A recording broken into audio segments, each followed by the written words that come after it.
In early February, Jeff Passan of ESPN reported that MLB and the Players Union are discussing a handful of drastic changes to the game that could be implemented as soon as 2019. The 8 main proposals, according to Passan, are as follows. The ones we're discussing in this Part 1 post are in bold: a 3-batter minimum for pitchers, a universal designated hitter, a single trade deadline before the All-Star break, a 20-second pitch clock, the expansion of rosters to 26 men, with a 12-pitcher maximum, draft advantages for winning teams and penalties for losing teams. A study to lower the mound day rule that would allow 2 sport amateurs to sign major league contracts. Passan also mentioned one more in his article: ending spring training games after 10 innings and using the All-Star game to test potential extra inning rules. Furthermore, back in late January, Ronald Bloom of the Associated Press reported 2 more proposals from the league. They are: increasing the minimum injured list stay back to 15 days, increasing the length of time option players must stay in the minors from 10 days to 15. These proposals have a few different goals: addressing pace of play, roster manipulation, and encouraging teams to win. Fans have been split on each of these proposals, many preferring the game stay the way it is today. Let's take a one-by-one look into each of these proposed rule changes and analyze how they might affect baseball and, most importantly, how they might impact the A's. There's too much for one post, so in Part 1 we'll look at the ones that directly affect on-field play, and in Part 2 next week we'll turn to off-field stuff, like roster size, draft, DL, options, etc. 3-batter minimum for pitchers. Current rule, none. Proposed rule: each pitcher to enter a game must face a minimum of 3 batters. The only exceptions made would be when the pitcher finishes an inning or is injured. My take: this rule is clearly aimed toward pace of play. This would eliminate many of the long, 3 or 4 pitcher late innings that have become more common in recent years. However, this change would eliminate something else: the loogie, and, to a lesser extent, the ROOGY. Many pitchers have made a career out of being a platoon specialist used to get one same-handed batter out. With this rule, useful players like Oliver Perez and Tony Sipp would have a much more difficult time finding a spot on a roster. But there's a chance the short-stint reliever might already be dying. In 2018, only 12 relievers with at least 10 innings pitched faced an average of 3 batters or fewer per appearance. That number is down from 16 in 2012 and 13 in 2006. I do believe something should be done to stop managers from emptying their bullpen in one inning for repeated single-batter matchups. The process is tedious and slows the game to a crawl. But I think the 3-batter minimum might be too drastic of a change. Instead, perhaps we could meet in the middle with a 2-batter minimum. Or even a tweak within the 3-batter minimum that allows each team to use only 1 pitcher per inning for less than the 3 plate appearances required. For the A's, in 2018, Brian Buckner faced 3 batters or fewer in 35 of his 54 appearances. He struggled against righties, allowing a .360 WOBA and only a 5.6% KBB rate, compared to .222 and 23.9% against lefties. While his career splits aren't quite as drastic, it's pretty clear the A's used Buckner as a traditional loogie. This rule change would make Buckner far less valuable, especially in Oakland's righty-heavy bullpen. It is much of the same for recent minor league addition Jerry Blevins. The Mets used Blevins for short stints in 42 of his 64 appearances last season. He actually pitched worse against lefties than righties, .341 WOBA versus .305, but his career splits are what one would expect: .260 WOBA against lefties, .320 versus righties. He would be affected in much of the same ways as Buckner. Universal DH. Current rule, the American League uses the designated hitter, allowing for 1 spot in the lineup to go to a batter that does not take the field. In the National League, the pitcher is required to bat for himself instead. Proposed rule, the National League would adopt the DH as well. My take, finally. This change, in my opinion, is much overdue. As a younger fan, I am not as deeply rooted in the game's traditions as some, and I see the designated hitter as wholeheartedly good for baseball. First and foremost, this change would help keep pitchers healthy. Last season, New York Yankees starter Masahiro Tanaka missed more than a month after straining both hamstrings while running the bases. In 2017, Milwaukee Brewers righty Jimmy Nelson was in the middle of a breakout year when he injured his throwing shoulder diving back into first base after a single. He still has yet to make it back to a big league mound. I could list countless more examples of pitchers injuring themselves doing something they're not even good at in the first place. That's the other thing, pitchers can't hit. In 2018, MLB pitchers slashed .115, .144, .148 with a .132 WOBA and a -25 WRC. Yes, -25. And, sure, that makes it more fun when pitchers do have success at the plate. But even Madison Bumgarner, widely regarded as the best-hitting non-Shohei Ohtani pitcher, has a career 47 WRC. For context, Baltimore's Chris Davis slashed .168, .243, .296 last season, good for a WRC of 46. So the league's best-hitting pitcher is slightly better than 2018's worst qualifying hitter. Some argue against the DH, in favor of the NL's more strategic style of play. But I would argue that National League Baseball is often less strategic. Often, the eighth hitter in a NL lineup will come up with runners on and 2 outs. In that situation, it is almost automatic to walk the batter and instead face the pitcher, who will likely fail to drive in a run. Is avoiding a professional hitter just to throw 3 easy fastballs past the pitcher really strategic or entertaining? The past couple off-seasons have been horribly slow, and have often seen veteran hitters linger on the market far too long. Above-average hitters like C.J. Cron and Justin Bour have been non-tendered due to their defensive shortcomings. The universal DH would create 15 new jobs for these types of players. It would also make NL teams more comfortable offering star hitters like Bryce Harper a long-term deal, knowing that if his skills decline near the end of the contract he could slide into the DH spot. The universal DH is universally good for baseball. At this point, it is an inevitability. Make it happen, MLB. For the A's, as strongly as I support the universal DH, it could wind up hurting the A's in a big way. The A's have reportedly been in talks with Chris Davis on an extension. The slugger is set to hit free agency following the 2019 season. As Susan Slusser of the San Francisco Chronicle reported in December, if a deal can't be hammered out, the A's would be likely to offer Davis a qualifying offer next offseason.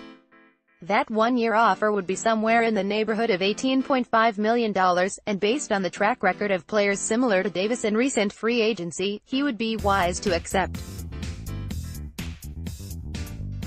But the calculus of the decision changes drastically for Davis with the universal DH. As of now, free agency would see Davis's market immediately limited to the 15 American League teams, and then to even fewer once removing the teams that already have established designated hitters. But the universal DH means more suitors for Davis, and could lead to a potential bidding war, one which the A's would likely not win. On the other hand, there is a scenario in which this could help the A's. There is a possibility that, in either 2019 or 2020, the rule is implemented with Davis already under contract. If the team were to struggle and fall out of contention, a universal DH would make the trade market for Krush much more competitive and could lead to a larger prospect return. But that scenario is unlikely. Chances are, a universal DH would hurt the A's in their attempts to retain their best power hitter. I wouldn't be surprised if this helps encourage the team to lock him up sooner rather than later. Pitch clock. Current rule: there is no official pitch clock, but there is a timer enforcing the length of between inning breaks and pitcher warm-ups. Proposed rule: a clock will force pitchers to deliver each pitch within 20 seconds. Failure to do so will result in an automatic ball. Might take pace of play might be an issue, but this isn't the way to fix it. I was able to see this rule enforced in an Arizona Fall League game last October. Unsurprisingly, it was far from effective. Managers, players and fans were confused. In the amount of time it took for the umpire to explain the call, the pitcher probably could have thrown 2 pitches. While this is nothing more than anecdotal evidence, I wouldn't be surprised if a pitch clock did little to improve pace of play. As a dedicated baseball fan, I can't really speak for the casual fan, whom most pace of play initiatives are directed toward. But personally, the buildup of watching Blake Trinan pause on the mound during a crucial at-bat can be one of the most entertaining parts of a game. Pitch clock would ruin this part of the game, even if only enforced with the bases empty. Studies have shown that a pitch clock could lead to higher injury risk for pitchers due to increased arm fatigue. A pace of play improvement of a few seconds or minutes per game is not worth any amount of injuries. There are also many other ways to improve pace of play without a pitch clock. In 2015, a rule requiring batters to keep 1 foot in the batter's box at all times was implemented. This was supposed to cut down on batters wandering around home plate after every pitch, but this rule has rarely been enforced. Actually doing so would speed up games considerably. MLB could also leave it up to the umpire's discretion. The NBA's delay of game rules are somewhat subjective, and MLB could follow suit. If a pitcher was being egregiously slow on the mound, an umpire could offer a warning. Failure to pick up the pace could result in an automatic ball or a similar penalty. The pitch clock is not only ineffective but could be dangerous. For that reason, I can't support it. For the A's, pace is a metric measured by Fangraphs that uses pitch X data to calculate the time between pitches for both hitters and pitchers. In 2018, the league average pace was 24.1 seconds. The A's had the 3rd highest pace in all of baseball at 25.4 seconds. Oakland's 5 worst defenders from 2018 have all since departed: Corey Guerin, Juris Familia, Daniel Coulombe, Santiago Casilla and Emilio Pagan. The A's fastest pitcher was Jake Smolinski, but using a somewhat cherry-picked minimum of 20 innings pitched, their 5 fastest were Brett Anderson, Sean Manaea, Daniel Gossett, Paul Blackburn and Kendall Graveman. It is likely a coincidence that all 5 suffered significant injuries in 2018, but still interesting to note. I can't pretend to know exactly how this rule change would affect the A's. It would likely vary from pitcher to pitcher depending on a number of factors. But the increased injury risk could be visible across the league. Mound study. Current rule: the front edge of the pitcher's rubber is 60 feet, 6 inches from the rear point of home plate, and the mound itself is 10 inches tall. Proposed rule: a study to investigate the potential impact of lowering the mound. Might take. The goal of this change is to lower velocity and increase offense. It's hard to have an opinion on the study itself, and I'm not good enough at physics to speculate on the potential results of such a change. So in this case, my opinion is based on nothing more than my experience as a former, very bad pitcher. The mounds I pitched on over the years were very inconsistent with regards to height and angle. This inconsistency amplified my far from perfect mechanics and made pitching much more difficult. I won't pretend to know how professional pitchers with much cleaner mechanics would adjust. But I wouldn't be surprised if lowering the mound had a notable impact on command or led to an increase in injuries. If anything, moving the mound back a few inches towards second base might increase offense in a less noticeable way for pitchers. I would hope the proposed study would investigate the potential impact of moving the mound as well. For the A's, assuming the change would reduce velocity, the effect would likely be different for each pitcher. Flamethrowers like Blake Trinan and Lou Trevino support their heat with elite movement and at least average control, so would likely remain above average pitchers. Veterans like Yusmeiro Petit and Joakim Soria don't rely heavily on velocity, and likely would remain successful as well. The real impact would likely be on pitchers with poor command and movement that are relatively reliant on their fastball. Last season, Liam Hendriks' success in the opener role was partially due to an increase in fastball velocity and usage. His movement and control aren't bad, but they aren't great either. A mound change could negatively affect players like him. Extra innings current rule: if a spring training game is tied after the 9th inning, the team's managers can convene and decide when to end the game. The All-Star game follows the rules of a normal baseball game. Proposed rule: spring training games tied after 10 innings would be ended. The All-Star game would be used to test the potential rule placing a runner on second base to start each inning after the 10th. Might take. The final pace of play proposal deals with extra inning contests. Most spring training games end after a maximum of 10 innings anyway, so that change would be fairly inconsequential. The All-Star game change concerns me, largely because I do not want to see the runner on second rule in Major League games. It makes some sense in the minors, as a way to preserve young arms and shorten games.